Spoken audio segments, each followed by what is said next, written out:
Well, welcome to the Board of Commissioners regular meeting September 21st, 2021. At this time, I would like to ask the City Clerk, Beth Davis, to please call the roll.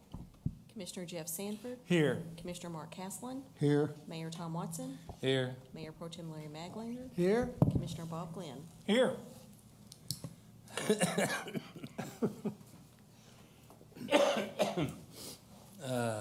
Okay, item 3, invocation and pledge. Pro Tem Larry Maglander.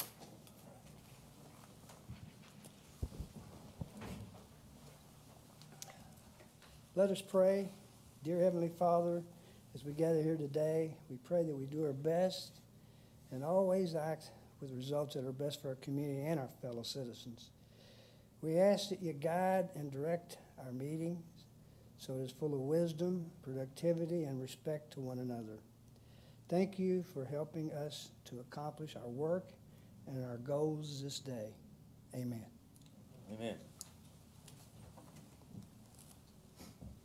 I pledge allegiance to the flag of the United States of America and to the republic for which it stands, one nation, under God, indivisible, with liberty and justice for all.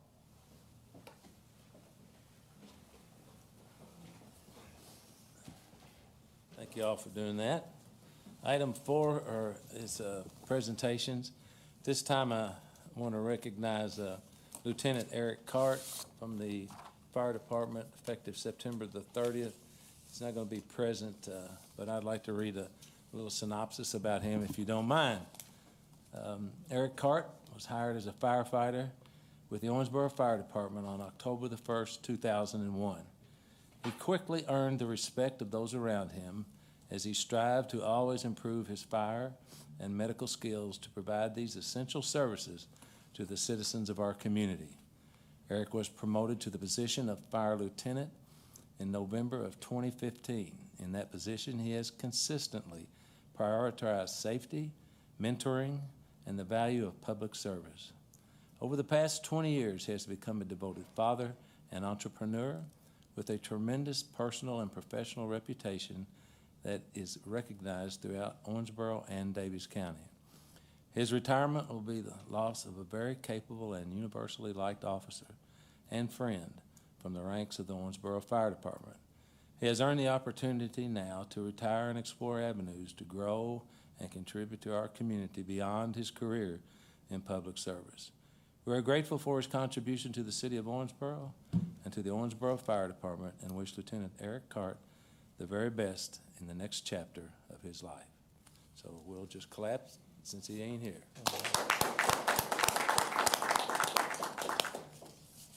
Okie dokie.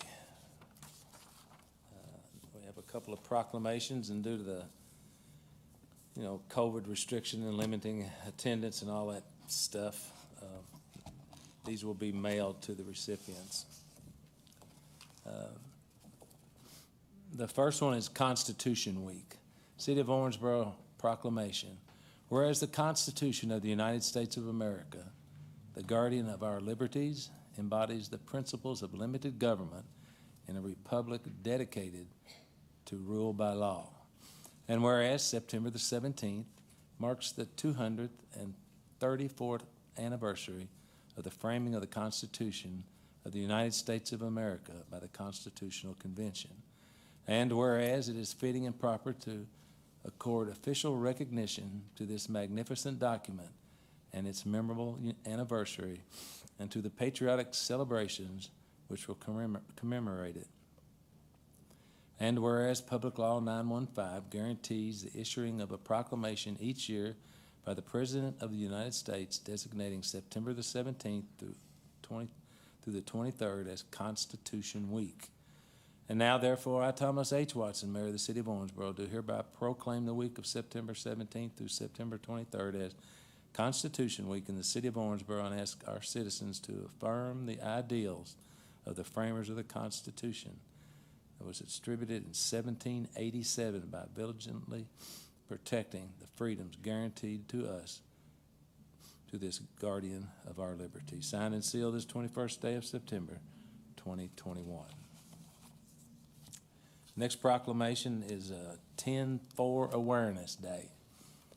City of Owensboro proclamation, whereas children under age 4 are at a higher risk of serious physical injury or death as a result of child abuse. Whereas Kentucky has doubled the national rate of substantiated child victims of abuse under age 1. Whereas research from pediatricians has led to a rule called 10-4 bruising rule that says that any bruising before a child is cruising at approximately 4 months of age, and any bruising on the torso, ears, and neck, TEN, are significant red flags for child abuse. And whereas Kentucky recognizes the training of certain professionals, such as nurses, doctors, social workers, and first responders, on this rule within the pediatric abusive head trauma training, but it is imperative to have as many adults as possible ready to identify these concerning bruises. And whereas the COSAIR Charities Face It movement, a campaign to end child abuse, aims to bring awareness to the 10-4 bruising rule with a traditional and social media campaign and education events on the days surrounding October the 4th, 10-4 on 10-4.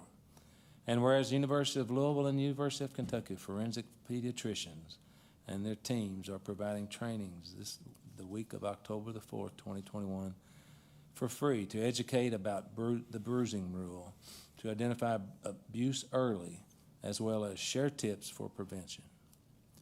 Now, therefore, I, Thomas Hart Watson, the mayor of the city of Owensboro, do hereby proclaim October the 4th, 2021 as 10-4 Awareness Day in Owensboro, and urge all citizens to do their part to recognize and prevent child abuse.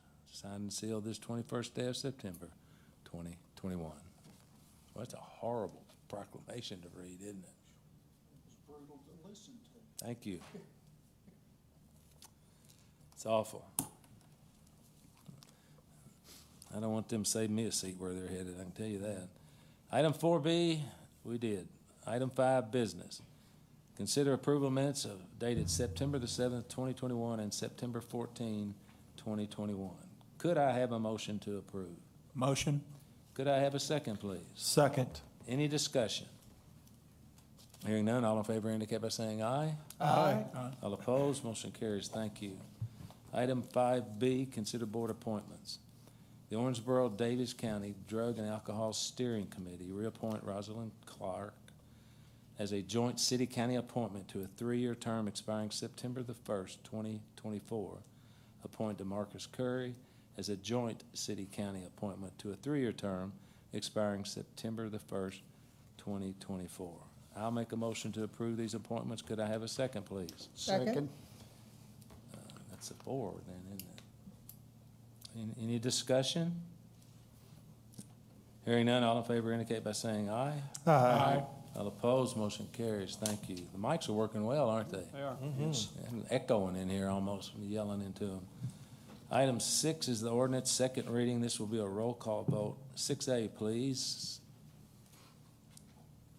Thank you, Mayor. Ms. Davis.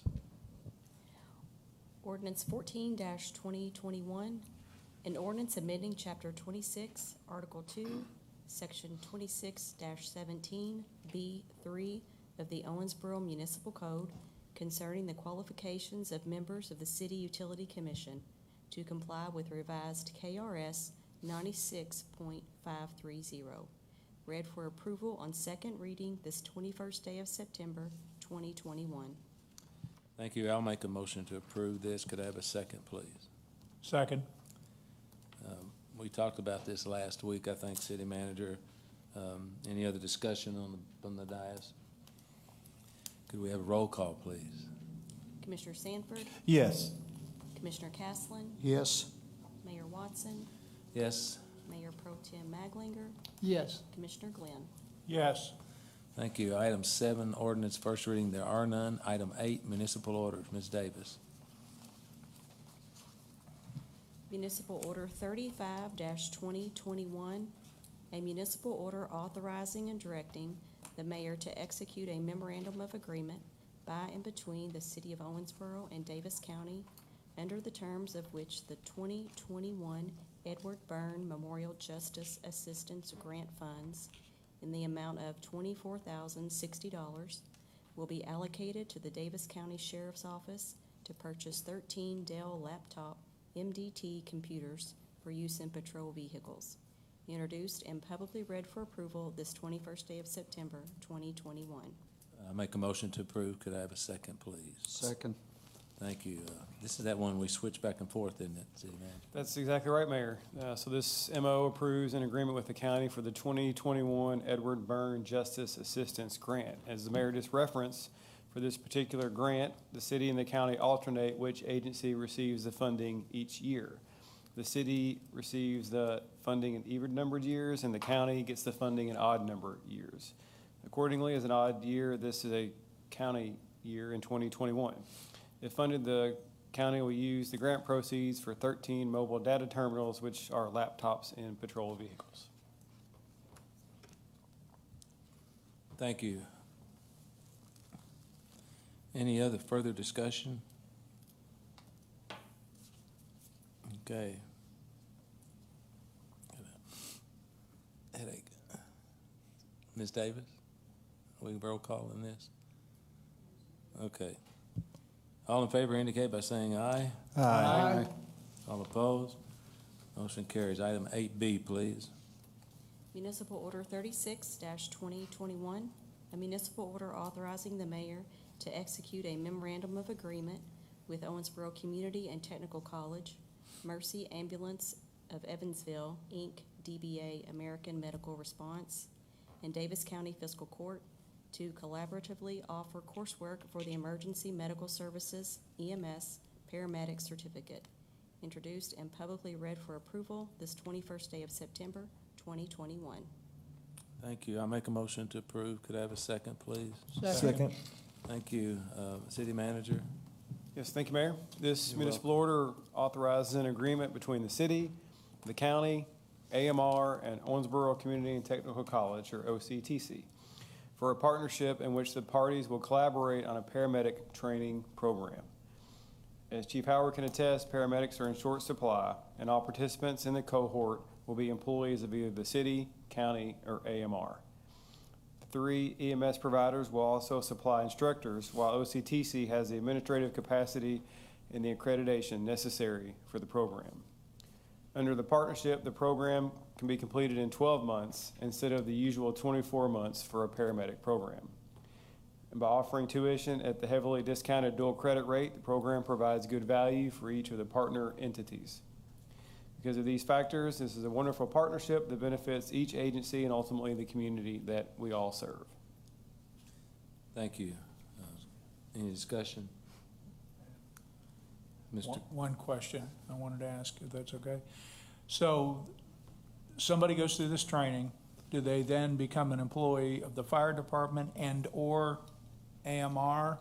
Or I believe just they one or would, the they other? would first be an employee of AMR, the city, or the county.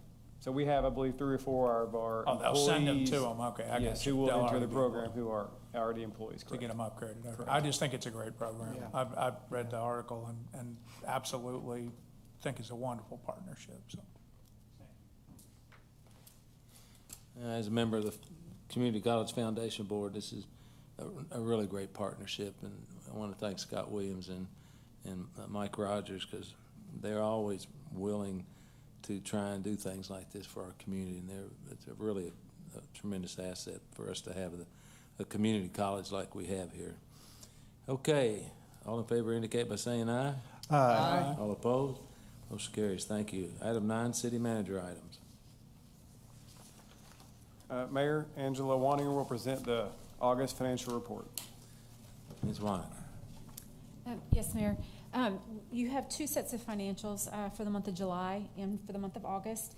And I'll be speaking to August, and we'll address July by exception if anyone has any questions or comments on that.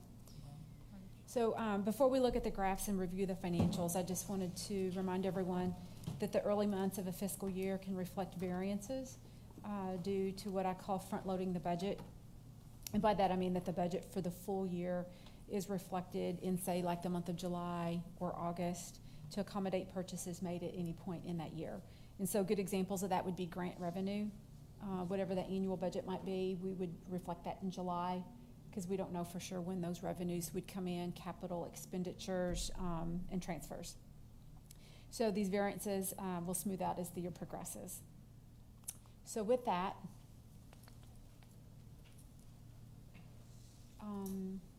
It's finger pointing time. there we go. So with that, my PowerPoint presentation will be on the general fund activity for the month of and 2 months ended August. You may refer to page 3 of your financial packet for more detail.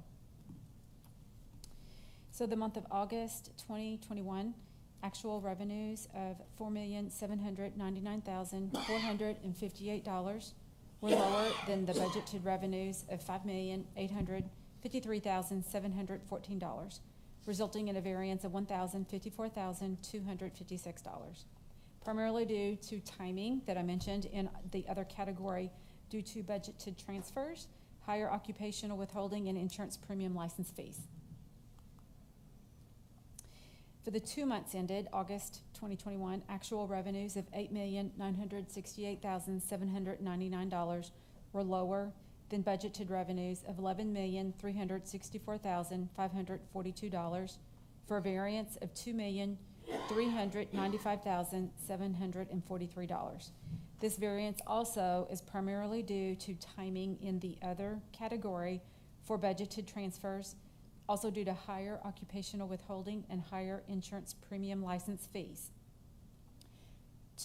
For comparative purposes, I'd like to point out that outside of the timing issue, I just wanted to communicate to you all that our main revenues are $780,000 higher than budget. They're also $620,000 higher than this time last year. Occupational in particular. So here we go for the expenditures for the month of August. Expenditures of $6,653,954 were less than budgeted expenditures of $10,618,630 for a variance of $3,964,676. This is primarily due to timing and budgeted transfers in the debt service, transfers to other funds, and capital expenditures. Slide 4 of 5, the 2 months ended August 2021, actual expenditures of $10,824,244 were less than budgeted of $16,044,894 for a variance of $5,220,650. This is primarily due to timing and budgeted transfers in debt service, transfers to other funds, and capital expenditures. Our last slide, the city monthly revenues and expenses are cyclical. And as you can see on the chart, how cyclical they can be in just 2 months. This is the nature of finances at the city. Expenses typically outpace revenues in the warmer months when outdoor activities are in full swing, such as you see there in August. Likewise, we have months when revenues outpace expenditures, such as in the months of October and November, due to the collection of property taxes, which we are currently doing. So you will be seeing in those months the green exceeding the red line there, which is the expenditures. If anyone has any questions, I'd be happy to answer. Any questions from up here? Off of that. Any questions from the diet? I just have Yeah. Angela and I talked about this earlier. So the kinds of activities are road repairs, sidewalk construction, that, because we can get out and do it. Plus we have the hot mix to repair roads and do better work, right? That's correct. Okay. The expenditures for capital, just by example, Commissioner, for year-to-date, August is higher than what we would normally see. And the bulk of that is going to be the Fairview Drive extension that we've done over $500,000 already through the month of August, as well as some economic development purchase of some Veterans Boulevard property in there as well. So that's what I meant by the front loading. We always put that budget early in the year to accommodate those activities as we go through the year. Mm-hmm. Thank you very much. Thank you, Mayor. You're welcome. Thank you, Angela. Any other, one more questions? Okay. I'd like to make a motion to file financial reports for audit, please. Could I have a second? Second. Any discussion? Hearing none, all in favor indicate by saying aye. Aye. All opposed, motion carries. Thank you. Item 9B, consider personnel appointments. I guess it's still city manager. Marvin Ammons, probationary, full-time, non-civil service appointment to road worker with the street department effective September 27th. Kirsten Brown, probationary, full-time, non-civil service appointment to administrative aide with Public Works effective September 27th. David Connor, probationary, full-time, non-civil service appointment to maintenance equipment operator with the street department effective October 4th. Jerome Hernandez, probationary, full-time, non-civil service appointment to road worker with the street department effective September 27th. Curtis Johnson, probationary, full-time, non-civil service appointment to firefighter with the fire department effective September 27th, contingent upon successful completion of all post-offer pre-employment requirements. Thomas McNamara, probationary, full-time, non-civil service appointment to maintenance specialist with the buildings department effective October 11th, contingent upon successful completion of all post-offer pre-employment requirements. And Aquato Douglas, regular, full-time, non-civil service appointment to laborer maintenance helper with the grounds department effective September 28th. I'll entertain a motion to approve. Second. So moved. Could I have a second, please? Second. Any discussion? I again would like I'm just confused, contingent upon successful completion of all post-offer pre-employment requirements.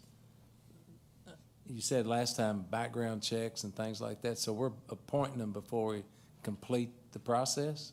Well, it's subject to a satisfactory drug test and those kind of things, so they wouldn't be appointed or employed if they were to fail any of the requirements. Really more of a timing issue. So, again, we have a lot of vacancies, and so people can start potentially between meetings. Josh, is that accurate? Yeah. What was the last thing you said? I was just verifying with Josh if there was anything else to add. Okay, just seemed, I don't know. Any other discussion? Hearing none, all in favor indicate by saying aye. Aye. All opposed, motion carries. Thank you. City manager comments? No other comments tonight, Mayor. Thank you. Communication from elected officials, Commissioner Glenn. Just want to congratulate Chris Jocelyn and all of the people, volunteers, and members of the Bluegrass Museum and that hosted ROMP. As always, it's just a great event. Reflects so positively on our area and our bluegrass heritage. And so I want to thank them for that. And it's great to have them back after a year off due to COVID. It's good they were able to have it successfully organized this year. One thing I did want to mention, it's really more a purvey of the school systems, but I do think it's worth mentioning. So there is a TikTok challenge that apparently encourages young people to destroy fixtures in bathrooms and school equipment. And I would just say to our young people, because I think most of our young people are great, they're wonderful, and have the blessing of working with young people, and some of high school age. But I would just say, if you want a TikTok challenge, how about pay it forward? Go out and do something nice for somebody. You want a TikTok challenge? Go pick up trash in your neighborhood. You want a TikTok challenge? Go knock on your neighbor's door and see if they need their yard mowed in the heat of summer.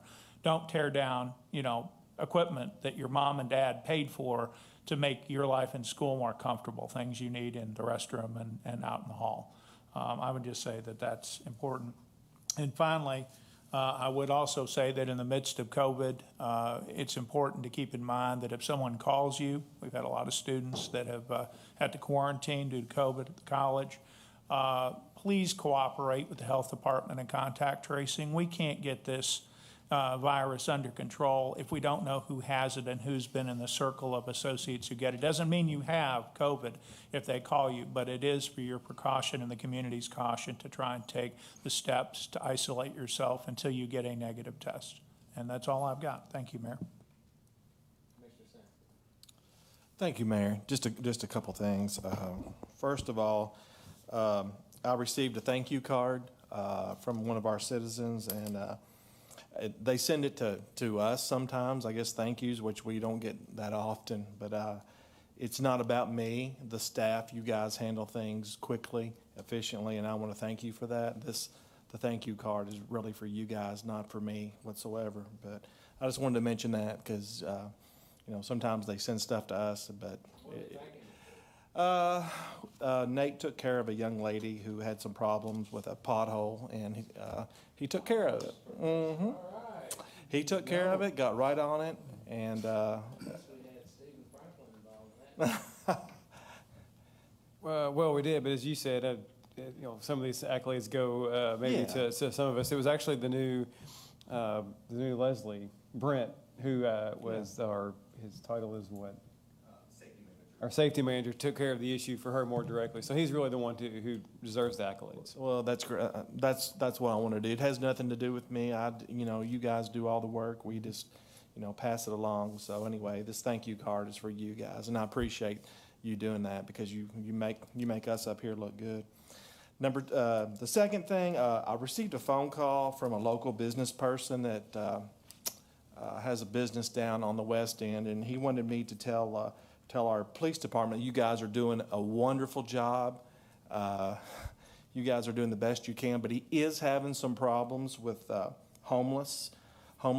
It's one thing to be homeless and need help, but it's another thing to be homeless and doing damage to people's properties. And I assured him we would look into that. He had mentioned breaking windows, some fires that have been started, stealing catalytic converters, and some things I can't say here tonight because they're too disturbing. But anyway, I'd like to look into that and see what we could do about it. There's no reason to destroy people's property. I don't care what kind of condition you're in or shape you're in, but I'm sure a lot of it has to do with mental illness and stuff like that. But we just need to keep an eye on that. We don't want it getting out of control. So I would appreciate if we could just look into that. That's all I have tonight, Mayor. Thank you. I just wondered, do you send the complaints to them too, or you just giving them thank yous? I got a new plan. I got a new plan here. No, they're doing a wonderful job. He They actually are. said that our police department's doing great. It's just, there's only so many police officers, to take care of the things we got to take care of. It's just keep your eye on the ball a little bit. But he did say that you guys were doing a great job. I agree. Thank you. Commissioner Castlin, Thank you, Mayor. you're sure welcome. On Saturday, September 11th, I went to a new program that's started at Dugan Best Park. Anyway, it's called Let's Build. Mr. Calvin Brooks with the Jefferson County Public Schools has started it here locally, and he meets with kids that are, probably 8 to 12 years old, right in that age group, and helps build their morale and helps them get focused on doing well in school, to dress properly, to go ahead and address people, yes sir, no sir, use proper etiquette. And anyway, when I went to the first meeting, I was kind of, wondering what I'd run across, and it really surprised me how many. There was about 12, 14 kids there, and throughout the meetings, he would challenge them to speak on different issues. And, it's a real challenge for a child that age to get up in front of their peers and speak. And I was amazed at how many got up and spoke and how well they did. And it looks like it's going to be a very good program. And I just wanted to kind of put something positive out there. We have so much negative, and this looks like a program that's going to steer the children in the right direction. Thank you, Mayor. You're welcome. I call it co-parenting. Yes, that's That's a great project, yes. Mayor Pro Tem. Thank you, Mayor. I also believe it's important that we're participating in this paramedic training program because That's something we all are going to need sometimes, and I think it's a great thing that we can do that. I met several people visiting Owensboro this weekend out at Romp, and it was a great event. And I've also got to say the volunteers were incredible. I mean, there was a lot of volunteers, some long days, and so I want to thank everybody in our community that worked on that. And that's all I got. Thank you. Go ahead, Commissioner Castleton, join in. I felt like I had to. The volunteers out there were so kind and so helpful. They got free And- music. What are you talking about? Well, but you don't always have to wear that smile on your face and be that kind and generous. And they went beyond what they had to, didn't they, Larry? Yeah, Chris Joslin does a tremendous job of running that thing, and we're lucky to have him. I have one item, the Mayor's Cup soccer match was played 9/8/21, and the Brescia Bearcat men's soccer team dominated their in-town rival, Kentucky Wesleyan, and the final score was actually closer than the actual match. So we put that together about back in 05, maybe 06 or something, a long time ago. And it's a pretty neat thing to see Brescia and Wesleyan square off in a game I truly don't understand, but it seems very exciting. So I just wanted to congratulate Brescia men's soccer team for winning the Mayor's Cup. That's all I have. Under the COVID regulations, are we public? Okay. All right, the next item on the agenda is 11. Members of the audience are invited to address the City Commission on any matter of public concern that was not on tonight's agenda.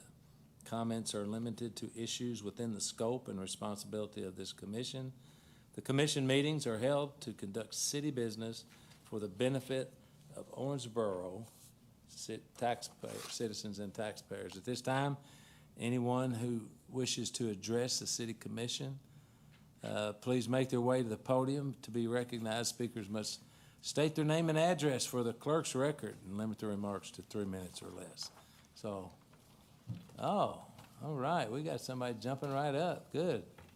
State your name and address for the record, please, sir. DeMarcus Curry, 3140 Adams Court. So, as we all know, some things in the city, we definitely have a good rapport, but I always focus on the young people, the youth, the teenagers. So I think there are some things that we have to get in order to make it better for them.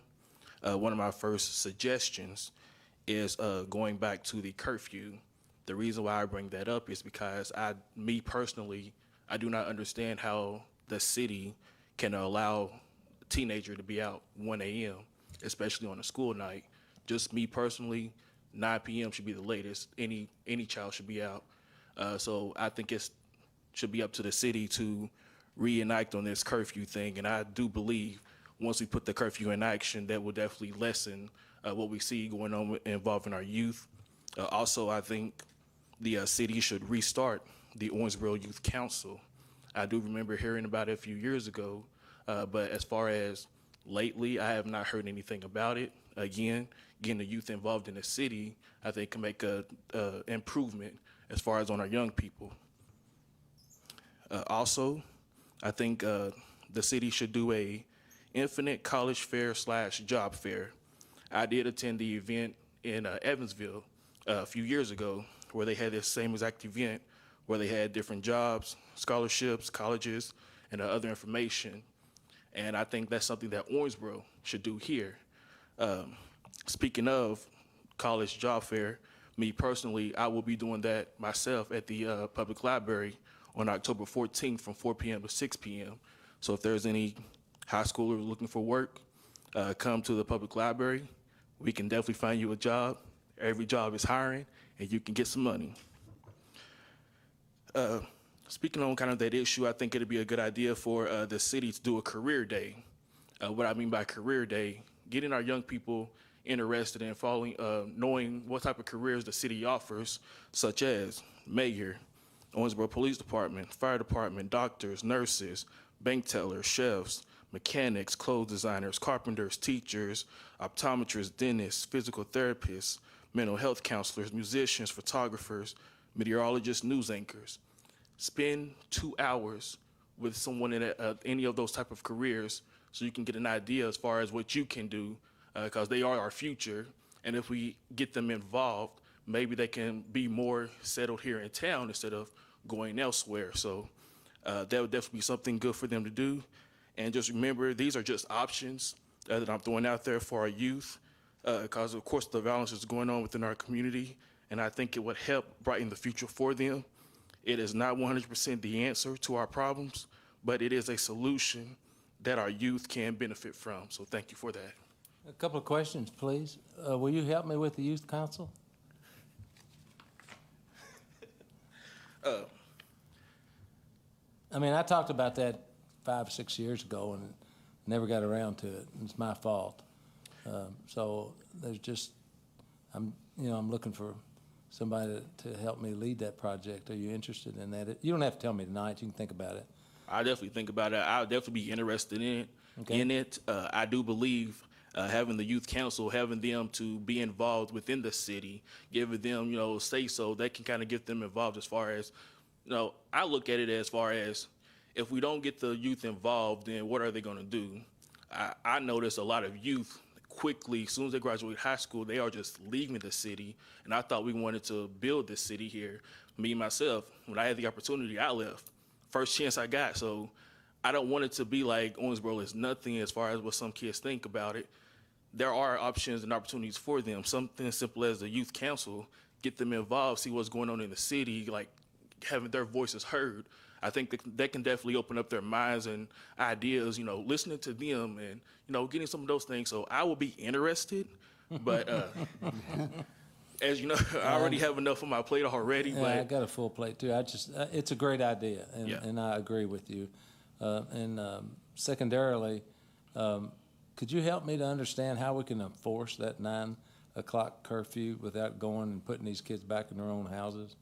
that's where they need to be in their own I know houses. it, but how do we enforce that? I mean, I'm not opposed to it.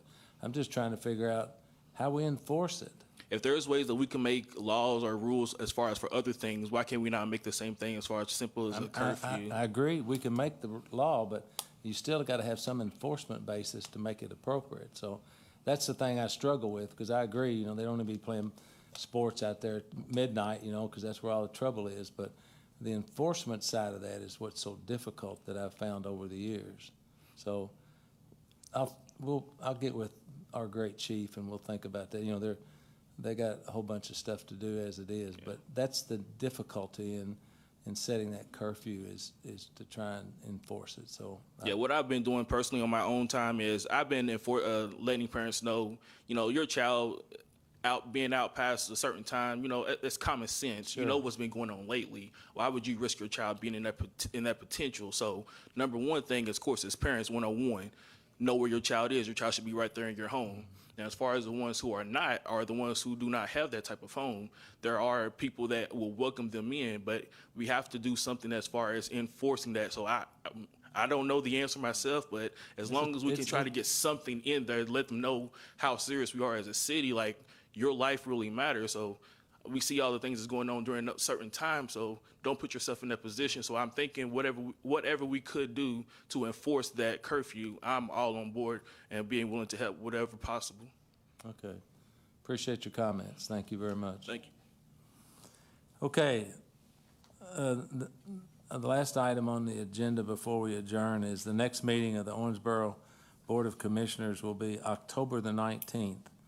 The city takes October the 5th off for fall break, so there's no reason to have a meeting, so it's been canceled. So we won't be meeting until October the 19th. Okay. I'll make a motion to adjourn. Could I have a second, please? Second? All in favor indicate by saying aye. Aye. We are adjourned.